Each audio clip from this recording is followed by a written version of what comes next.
Okay,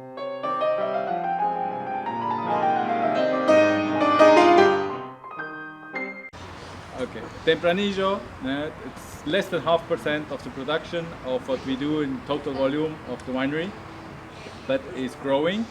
This one was aged a bit more than a year in cask. Grapes are coming from a vineyard 20 kilometers south from Mendoza, which is over 60 years old, and in Pergola or Parral system. The grapes are hanging up here. What I very much like from Tempranillo, it has certain characteristics similar to Cab, Malbec and Merlot, but on the other side it has a complete different flavor. If you smell from the fruit part from the Tempranillo, you have quite a lot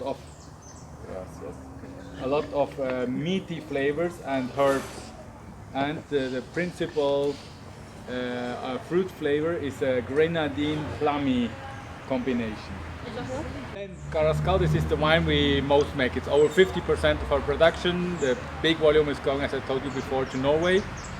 It's a blend of 40% Malbec, 35 Cab, 25 Merlot, aged 3.5 to 4 years depending in cask, and then blended, aged for a certain time, or harmonized, the best word, harmonized the blend in the concrete vat before we start bottling. Comparing it a little bit, it's like a Cru Bourgeois, like it was like 20-30 years ago.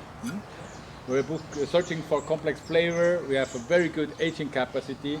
We still have, as you have seen in the cellar, we have Carrascal from 78.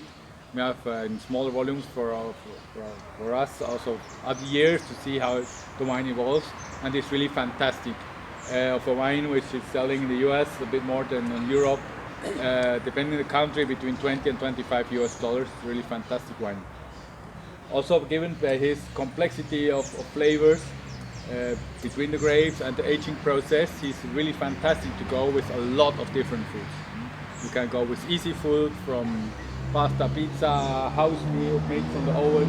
He is very tolerant on vegetables, potatoes, vegetables from the oven or from the grill.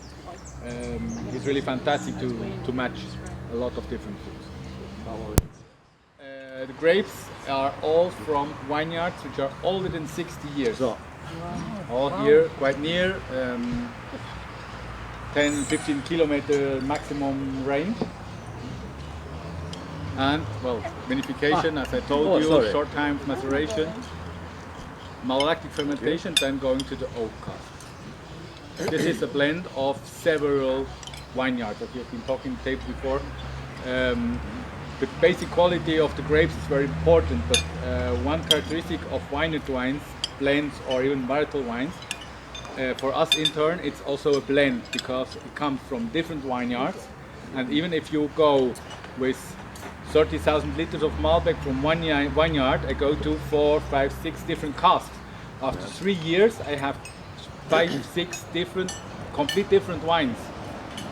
Yes. So maybe one of them is going for the Galas blend, 3, 4 are going to this wine, and 1 or 2 casks are going to the Carrascal blend we tasted before, selecting qualities, expression, because 1 year maybe that this wine is expression is better in a 2,000 liter cask, oval one, it's a little bit more oxidation, a little bit more oak, tertiary flavors, or in the middle size, the 4,000 or the 6,000, and depending the place in the winery, the wine also changes because in the front and in the tunnels, in the doors between the cellar, you have more airflow, so you have more evaporation, and in the back part of the cellar, there's practically no air movement, so you have less evaporation, but maybe I have more fruit there and more complexity other. So it's blending all these different casks together. I always say I like to have a lot of cards to making the blends, because the more different cards I have, the easier can make a game to break balance, harmony, complexity. Salut. Salut. Excellent.